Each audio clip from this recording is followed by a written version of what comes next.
Bismillahirrahmanirrahim. Assalamualaikum warahmatullahi wabarakatuh. Salam sejahtera, selamat petang, salam keluarga Malaysia. Terima kasih kepada rakan-rakan media yang menunggu selesainya mesyuarat pasukan khas jihad menangani inflasi yang telah mengadakan mesyuarat sebentar tadi. Dan hari ini ada beberapa perkara yang sangat penting untuk saya bagi pihak jawatankuasa membuat beberapa ulasan dan penjelasan, terutama sekali kerana pihak Jabatan Statistik dan juga Jabatan Perdana Menteri, khususnya Yang Berhormat Menteri di Jabatan Perdana Menteri bagi Hal Ehwal Ekonomi telah pun mengeluarkan kenyataan berhubung dengan kedudukan ataupun perkembangan kadar inflasi yang dialami oleh negara kita, seperti mana yang diperlukan oleh peraturan di mana setiap negara perlu memaklumkan kadar inflasi daripada semasa ke semasa. Oleh kerana isu yang berkaitan dengan kadar inflasi ini mungkin tidak semua difahami dengan mudah oleh khalayak ramai, maka jawatankuasa telah berbincang pada hari ini perkara-perkara utama berkaitan dengan inflasi, dan kita ingin membuat beberapa penjelasan bagi membolehkan orang ramai memahami perkara ini dengan secara lebih baik lagi. Berkaitan dengan soal inflasi, ada beberapa kaedah yang lazim diguna pakai oleh ahli-ahli ekonomi dalam memahami situasi yang terkait dengan inflasi. Satu aspeknya ialah untuk melihat perkembangan berlakunya inflasi daripada satu bulan ke satu bulan dalam tahun yang sama. Ya, seperti mana kita tahu, jawatankuasa menangani inflasi ataupun jawatankuasa jihad ini ditubuhkan pada bulan Ogos, bulan Julai, bulan Ogos. Ya, kesan daripada jawatankuasa ini boleh dilihat kepada apa yang berlaku pada bulan Jun, Julai, Ogos. Ya, kalau kita ambil pada sudut itu, alhamdulillah kita telah dapat membuktikan secara data berdasarkan perbandingan bulan ke bulan, kenaikan inflasi bagi bulan Julai. Bila laporan dibuat bulan Ogos, itu dibaca apa yang berlaku pada bulan Julai berbanding dengan apa yang berlaku bulan sebelumnya, yakni bulan Jun. Ya, bulan Julai lah bulan jawatankuasa kita ni ditubuhkan. Dan alhamdulillah, berdasarkan perbandingan daripada bulan ke bulan, kenaikan inflasi bagi bulan Julai mula menyederhana kepada 0.4% berbanding dengan 0.6% pada bulan Jun sebelum adanya jawatankuasa kita ini. Artinya kita telah berupaya menyederhanakan kadar berlakunya inflasi antara bulan Jun dan ke bulan Julai. Jadi hasilnya mula kita nampak secara datanya sekarang. Itu satu kaedah membaca kadar inflasi berdasarkan pada apa yang berlaku pada setiap bulan. Jadi untuk negara kita, data resminya ialah kadar inflasi bulan ke bulan mula menyederhana, mula menurun daripada 0.6 pada bulan Jun kepada 0.4 peningkatannya pada bulan Julai. Itu satu aspek membaca data inflasi. Satu lagi data inflasi yang sering dirujuk ialah kadar inflasi bagi satu-satu negara yang dirujuk berdasarkan kepada perbandingan masa yang sama tahun sebelumnya. Ya, pagi tadi diumumkan kadar inflasi negara kita naik sedikit ke 4.4%. Ada orang kata, macam mana? Dah ada jawatankuasa jihad tidur ke? Ini dah naik. Itu bagi yang tidak begitu memahami kaedahnya. 4.4% itu kadar inflasi disukat pada bulan Julai 2022 dibandingkan dengan Julai 2021. Waktu jawatankuasa kita pun belum wujud lagi. Ada peningkatannya kepada 4.4%. Angka ini lazimnya perlu dibaca secara perbandingan dengan kadar inflasi negara-negara yang lain. Baru kita nampak dia punya trend tu.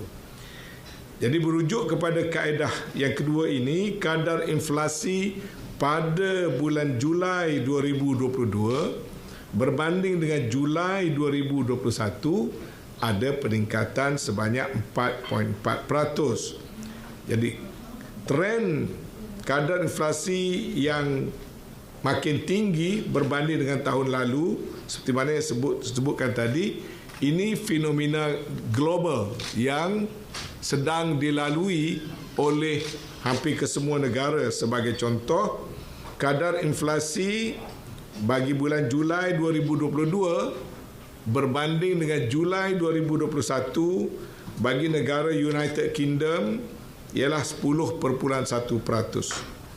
Bagi negara-negara Eropah, Euro 8.9%. Bagi negara Amerika Syarikat 8.5%. Negara jiran kita Thailand 7.6%. Negara jiran kita lagi satu Singapura 7.0%. Jiran kita Filipina 6.4%. Negara Indonesia 4.9%. Negara kita 4.4%. Jadi angka 44% ini kita baca secara perbandingan kadar inflasi negara-negara pada bulan Julai berbanding dengan Julai 2021. Kalau kita baca bulan ke bulan, bulan Jun ke bulan Julai untuk negara kita menurun. Kalau untuk trend berbanding dengan tahun lalu, Julai ke Julai naik. Ya, sebanyak tapi naik dalam keadaan yang rendah berbanding dengan negara-negara yang lain. Jadi itulah perkara yang perlu kita fahami daripada data-data yang dikeluarkan. Sebab saya baca dalam social media bila nampak 4.4 dia kata apa macam ni naik. Ya, memangnya naik, semua negara naik. Cuma besar atau kecil sebab ianya dibanding dengan masa yang sama tahun yang lalu. Kalau nak tengok keberkesanan sekarang, kena tengok yang naik bulan ke bulan. Negara kita menurun. Alhamdulillah. Jawatankuasa bersyukur kerana ada kesan-kesan positif daripada apa yang kita sedang lakukan, dan iktibar yang kita perlu ambil di sini ialah Jawatankuasa Jihad perlu meningkatkan lagi usahanya dan terus mengawal supaya kenaikan-kenaikan berlaku tetap kecil dan terkawal. Itu isu yang paling penting. Yang kedua, yang lebih penting laginya ialah untuk melihat pada soal inflasi ini sumbernya datang daripada mana. Contribution kepada inflasi dalam negara kita itu sebenarnya tak serupa lain negara lain. Jadi kita perlu tengok apa perkara berdasar pada data ini sumbangannya datang daripada sektor mana. Jadi untuk negara kita, Jawatankuasa telah meneliti ada 3 cabang, 3 bidang yang banyak menyebabkan ada kenaikan inflasi dalam konteks negara kita. Pertama adalah still barang makanan. Sebab tu perlu kita lakukan langkah-langkah sekarang. Tanpa jemu-jemu bincang soal ayam, soal telur, soal minyak, soal beras, tanpa jemu-jemu. Sebab data menunjukkan yang boleh menyumbang kepada inflasi itu adalah barangan makanan. Ya, barang makanan ini pula ada 2 dalam cara kita sukat. Barang makanan di rumah, satu lagi barang makanan di hotel, di restoran, disukat oleh Jabatan Statistik secara berpanjangan. Jadi ada trend kenaikan dalam harga-harga barang, terutama sekali makanan di hotel dan kafe-kafe, restoran di luar. Itu telah menyumbang kepada angka kenaikan inflasi dalam negara kita. Kedua, pengangkutan.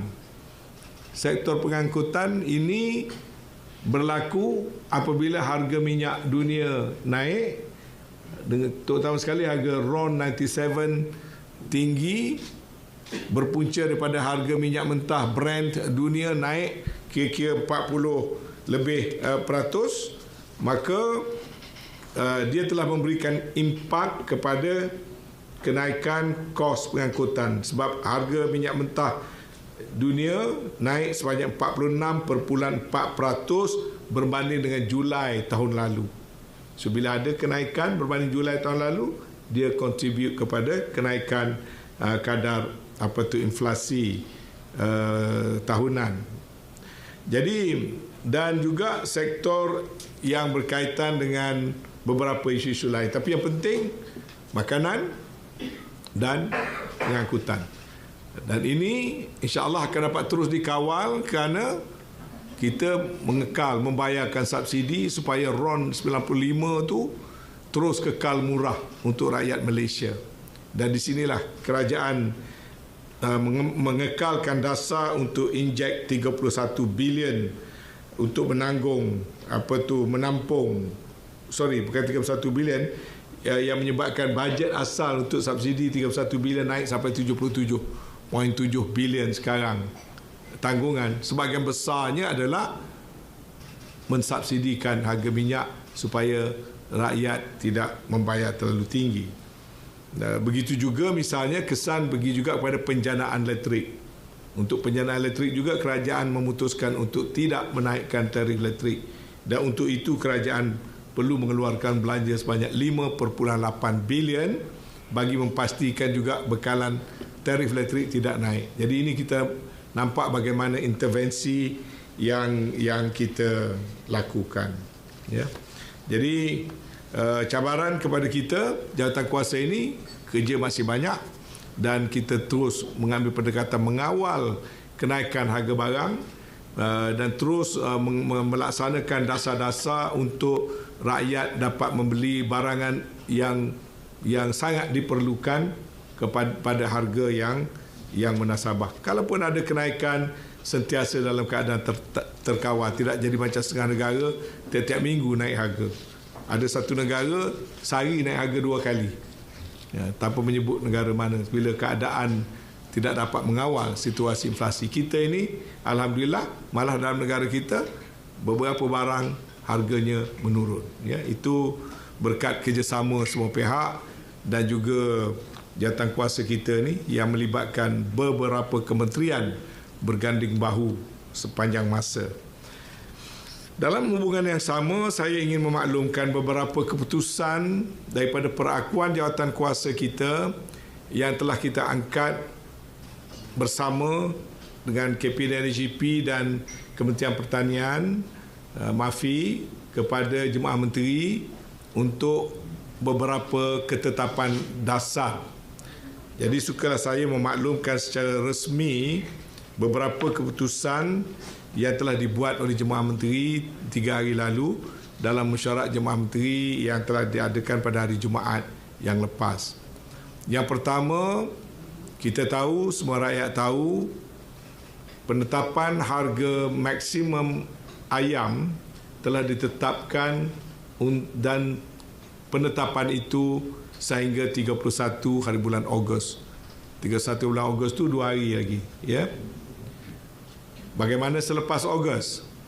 Kabinet telah memutuskan harga ceiling ataupun harga maksimum untuk ayam segar bulat, betul ya? Ayam bulat segar tempatan kekal pada RM9.40, tidak dinaikkan. Perkara yang kedua berkaitan dengan itu ialah Kabinet dimaklumkan terdapat permohonan daripada industri yang menyatakan bekalan ayam sekarang ini melebihi daripada keperluan. Maka ada pihak yang minta supaya kerajaan mengubah dasar membenarkan ekspor. Jemaah Menteri telah membincangkan perkara itu dan telah menetapkan bahawa keutamaan mestilah terus ditumpukan kepada keperluan domestik yang cukup. Malah kalau ada sedikit oversupply, situasi itu perlu dikekalkan. Kerana dengan adanya supply yang lebih tinggi daripada demand, hukum ekonomi kata itu mekanisme yang membolehkan harga turun, dan sekarang ini memang harga turun bawah pada RM9.40. Jadi bila harga turun, tak bolehlah kita nak mengurangkan bekalan itu. Jadi ekspor tidak boleh dibenarkan kalau ianya melibatkan ambil daripada pengeluaran untuk kegunaan domestik. Untuk kegunaan domestik, ayam yang diimport dibenarkan, ayam yang dikeluarkan terus dikeluarkan daripada ladang-ladang yang berbagai-bagai, ia perlu kekal begitu. Ya. Baik. Kita faham ada permintaan daripada negara-negara pengimport dan kita ada kapasiti di ladang-ladang tertentu, di negeri tertentu yang ada kapasiti untuk mengekspor. Jemaah Menteri telah bincangkan perkara ini dan bersetuju. Kilang yang tertentu sahaja boleh menternak secara khusus bagi tujuan ekspor. Mulai sekarang dengan tujuan untuk diekspor, sebab ayam ni biasanya 30-34 hari, ya. Dia boleh mendapatkan kebenaran keizinan daripada MAFI, daripada Kementerian Pertanian untuk nak mengekspor, tapi tidak serta-merta di ladang yang khusus dengan jumlah yang ditetapkan khusus untuk ekspor. Dia boleh mula ekspor mulai bulan hadapan, bulan Oktober. Bermakna berapa yang dikeluarkan kebenaran oleh MAFI, oleh Kementerian Pertanian, dia tidak boleh menjejaskan bekalan yang dikeluarkan untuk kegunaan dalam negara. Sebab dia ladang lain-lain. Hanya ladang yang khusus saja, mengeluarkan ayam yang khusus, boleh mula ternak sekarang untuk ekspor. Tapi tak boleh mengurangkan pengeluaran yang dah sedia ada ataupun import yang telah dibenarkan. Ini mekanisme ini, jawatan kuasa ini akan pantau secara rapi bagi memastikan keperluan ataupun domestic demand sebanyak kira-kira 69 juta atau round figure lebih kurang 70 juta ekor sebulan ataupun 2.3 juta ekor sehari kena sentiasa ada. Malah kena lebih sedikit daripada itu, ya. Yang ketiga, bagi telur, kerajaan juga membuat keputusan mengekalkan subsidi 3 sen seperti mana yang sedang dilaksanakan sekarang, dan dasar ini tentang telur dan harga ayam tadi ini tidak ada tarikh tutupnya sehingga kabinet membuat keputusan yang lain. Kalau dulu ada tempoh sampai bulan berapa, tapi keputusan terbaru kabinet ini tidak mempunyai tarikh akhirnya kerana kerajaan akan memantau keseluruhan pengeluaran dan juga ekspor, dan kerajaan akan buat keputusan bila tiba masanya. Jadi sebelum kabinet membuat keputusan yang baru, maka keputusan yang saya umumkan pada hari ini akan terus berjalan selepas daripada 31 hari bulan Ogos.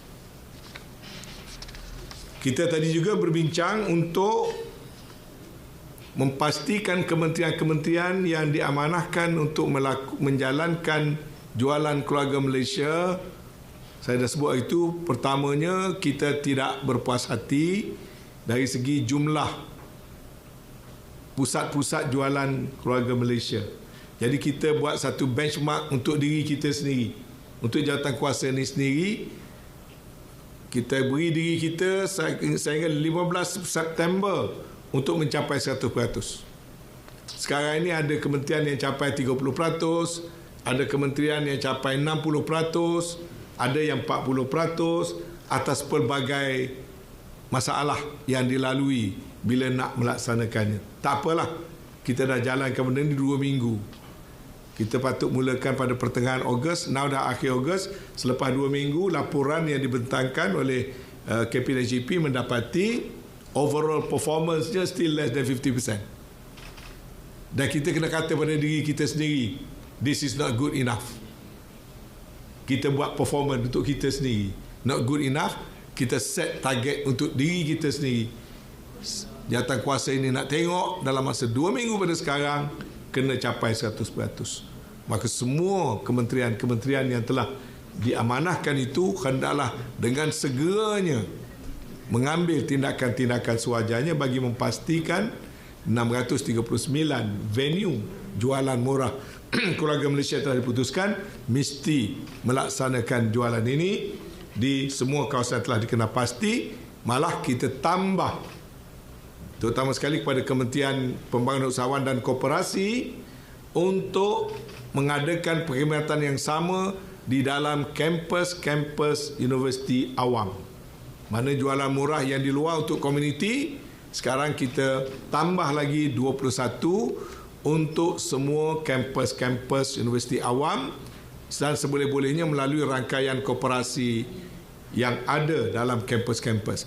Cuma untuk kampus, sebab mungkin tidak soal harga ayam, bukan soal harga minyak. Sebab student tidak beli barang-barang mentah dalam kampus. Tapi mungkin student membeli data untuk internet servis mereka. Mereka mungkin membeli alat tulis. Mereka mungkin membeli makanan bermasak. Jadi kita serahkan pada KUSKOP untuk Kementerian Usahawan dan Koperasi untuk melihat apa dia barang 7 ke 10 jenis barang yang lazim digunakan oleh mahasiswa-mahasiswi dan menggunakan mekanisme yang sama agar pelajar-pelajar siswa-siswi di kampus dapat membeli barang dengan harga yang diskaun, ya, yang lebih murah. Yang ketiga yang saya juga nak maklumkan dan saya maklumkan juga kepada pengetahuan jawatankuasa tentang satu lagi keputusan Jemaah Menteri, dan ini oleh kerana dia terkait dengan soal kecaknaan kerajaan terhadap tanggungan kos sara hidup pelajar-pelajar Malaysia dalam negara dan luar negara. Jemaah Menteri telah bersetuju meluluskan semakan semula kadar beasiswa untuk semua pelajar-pelajar di bawah Kementerian Pembangunan Luar Bandar, khususnya MARA, baik dalam negara dan luar negara.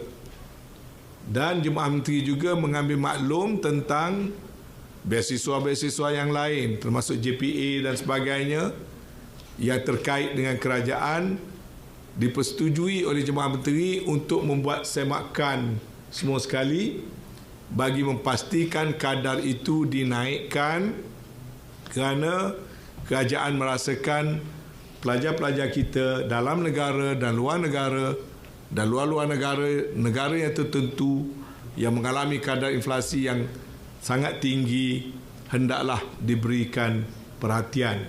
Jadi satu penyelarasan akan dibuat di antara kementerian-kementerian, tapi apa yang telah disyorkan oleh Kementerian Luar Bandar bagi pelajar-pelajar MARA itu telah pun diluluskan oleh Jemaah Menteri. Perinciannya kementerian-kementerian berkaitanlah yang akan membuat pemakluman. Saya cuma menyebut secara prinsip mengambil kira kos sara hidup pelajar dalam negara dan luar negara. Kabinet bersetuju untuk kadar beasiswa dinaikkan dan kemudiannya diselaraskan selain daripada MARA, kerana ada lagi agensi-agensi kerajaan yang lain, maka kerajaan setuju ianya turut diselaraskan. Jadi itulah 2-3 perkara yang saya nak maklumkan pada petang ini. Maka sekali lagi saya ingin menyebutkan bahawa tugas jawatankuasa kita ini nampaknya tidak bertambah ringan, malah semakin mencabar. Laporan tentang kadar inflasi negara yang diumumkan oleh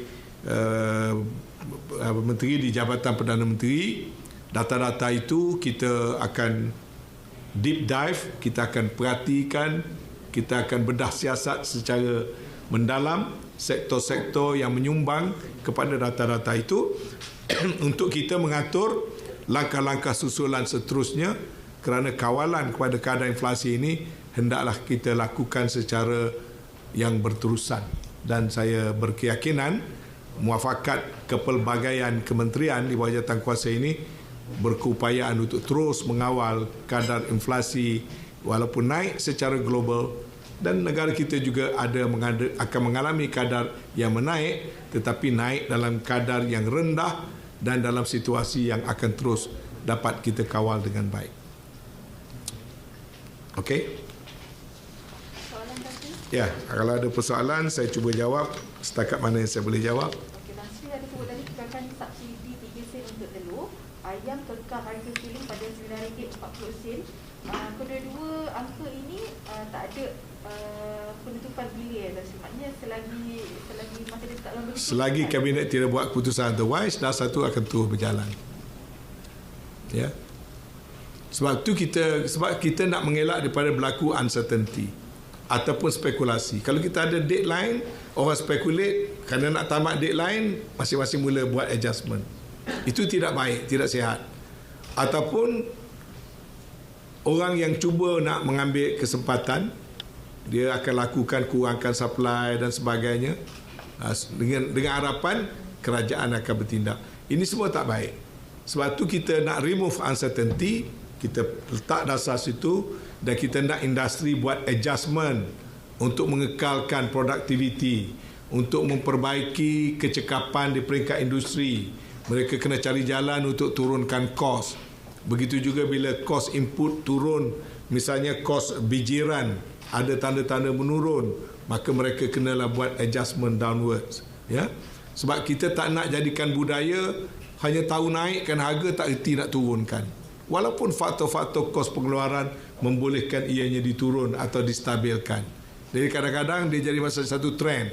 Oleh kerana satu benda naik, maka orang ni pun nak naik, ini pun nak naik, dia nak naik. Jadi untuk industri makanan yang kritikal, termasuk soal ayam, minyak ini, kerajaan menganggapkan ini sebagai satu barangan yang perlu sentiasa dalam keadaan terkawal. Maka mereka-mereka yang terlibat dalam industri ini, playersnya hendaklah bersama-sama dengan kerajaan, pikul bersama. Sesuai dengan tema Merdeka tahun ni lah, keluarga Malaysia, kita satu keluarga, teguh bersama. Kita kena berpakat. Jadi sekarang kita stabilkan. Okey, nak ekspor, saya faham, jawatankuasa faham, kita bincang, okey kita setuju bagi ekspor. Tapi kaedah tak boleh buat macam dulu, kena baiki. Nak ekspor, keluar untuk ekspor saja. Ladang tertentu saja. Dengan kota yang diberikan tadi, saya lupa nak sebut, kita beri dulu 50% daripada demand negara yang nak mengimport. Kenapa kita beri 50% dulu? Saya tak nak orang ambil kesempatan sehingga ayam untuk orang dalam negara pun jual sebab Singapura nak beli dengan lebih mahal, misalnya. Jadi accredited farm boleh keluar spesifik untuk ekspor. Jadi kena beri kerjasama. Jangan orang kata curi tulang, ya. Kerana ayam harga mahal, ambil ayam yang menyebabkan supply untuk kegunaan domestik terjejas. Kita tak boleh benarkan itu. Kita akan kawal. Sementara ayam yang untuk kegunaan domestik, misalnya kata tadi 70 juta ekor sebulan kena sentiasa ada. Malah tadi kita mencadangkan supaya Jabatan Veteriner pantau daripada ayam umur sehari lagi. Walaupun pelesen ladang ayam tu diberikan had maksimum, ladang tu boleh ternak berapa, minimumnya tak ada. Jadi mungkin ada kalanya dia kurangkan pengeluaran. Jadi supply kurang. Supply kurang, push harga. Sekarang bukan saja harga jumlah boleh ternak ayam dalam ladang yang dilesen tu berapa, tapi dia juga tak boleh nak kurangkan daripada threshold yang tertentu. Kerana ini kepentingan negara. Jumlah ayam keperluan rakyat kena sentiasa cukup. Kalau didapati kerana ada masalah harga dan sebagainya, itulah intervensi kerajaan termasuk memberikan subsidi will be put in place. Nah, ini cara kerajaan, pengeluar, pengguna, kita satu keluarga. Kita kena bekerjasama. Jangan jadi tamak nak untung lebih, ataupun kita juga tidak nak pengeluar-pengeluar terseksa dan seolah kerajaan tak memperhatikan masalah mereka menghadapi tekanan cost production yang tinggi. Sekarang kita pantau data-data keadaan normalize. Jumlah pekerja luar sudah mula dibenarkan masuk. Harga bijiran ada menurun. tarikh elektrik kerajaan dah subsidikan. Dan banyak lagi perkara-perkara lain. Ada lagi insentif yang kerajaan put in place sejumlah tertentu. Jadi bila kita tengok secara keseluruhan itu, tidak ada sebab untuk ayam pergi harga lebih pada RM9.40. So mari kita bekerjasama, kita jayakan konsep ini dalam ekosistem pengeluaran ayam. Begitu juga yang lain-lain nantinya, minyak ke ikan dan sebagainya, kita akan follow kaedah yang sama supaya harga barangan makanan terus terkawal. Ya. Ada angka Tan Sri berapa ladang yang dibenarkan untuk ekspor ni? Saya difahamkan ada lebih kurang 100 lebih ladang yang accredited, sebab ayam yang diekspor ni 95% ke Singapura. Dan pengimport di Singapura ada membuat accreditation beberapa ladang, khususnya di Johor dan Melaka. Jadi ladang itu saja kita benarkan mula menternak untuk ekspor. Yang lain tidak dibenarkan. Jadi MAFI, Kementerian Pertanian akan menentukan dan berapa jumlah. Bermula dengan 50% daripada keperluan dulu. Dan buat secara peringkat, kalau dianya berjalan, dia tak mengganggu bekalan untuk rakyat tempatan, kerajaan boleh pertimbangkan terus untuk meningkatkan. Kalau dia mula mengganggu, kita akan stop lagi. Ya. Tan Sri, sebelum ni Tan Sri kata sasaran untuk program jualan murah keluarga Malaysia itu di 639 kawasan Dewan Undangan Negeri. Dan kali ini Tan Sri mahukan supaya ia dilakukan 100% sehingga pada 15 September nanti. Maknanya dalam masa 2 minggu ini kan. Jadi pada masa sama juga sebanyak Puskop akan buat program jualan murah juga dalam universiti di 21 universiti awam. Ya. Jadi adakah yang 21 universiti awam ni sekali pada 15 September ni? Ya, sekali. Target dalam masa 2 minggu lagi. Ya. Sebab kita tak boleh buat berlengah. Sebab masalah rakyat nak beli barang ni hari-hari. Kita lewat seminggu pun rakyat terpaksa beli barang. Sebab ini barang makanan. Yang keduanya, jangan terlalu banyak kerenah birokrasi. Kita bincang tadi. Dan kita minta supaya jangan berlapis-lapis. Ya? Kadang-kadang kita dah putuskan di sini, kita serahkan pada kementerian tertentu, kementerian serah pula pada agensi, agensi serah pula pada state agensi serah pula pada di kawasan parlimen, lepas tu turun dah daripada 1 lapis jadi 7 lapis. Kita yang ada-adakan benda gitu. Jadi saya minta supaya permudahkan. Kita telah pun bersetuju hatta ke peringkat di mana peruntukan 80 juta yang kita benarkan itu di bawah tajuk-tajuk tertentu dengan kebenaran MOF yang membolehkan dia diberi bersifat grant secara direct. Ya? Jadi permudahkan. Jadi grant itu boleh dimasukkan terus kepada akaun-akaun tertentu dan mereka terus manage dengan kedai. Jadi jangan tambah red tape dalam melaksanakan program ini. Ya, ini sebab benda yang urgent. Rakyat nak tempat membeli yang murah ni lebih banyak. Sekarang ni ada lebih kurang berapa, dekat 200 lah yang dah berjalan. Ya. Kita boleh tingkatkan lagi biar sampai 639 campur 21 jadi 660. Kita boleh sebenarnya. Cuma kalau jangan tambah-tambah kerenah birokrasi yang sepatutnya kita boleh do away with. Ya. Dan insyaAllah it is possible. Sebab antara kementerian-kementerian kita boleh exchange note, tukar-tukar pandangan, yang boleh rujuk pada KPDCP yang dah ada banyak pengalaman menjalankan program-program ini. Ya. Alright.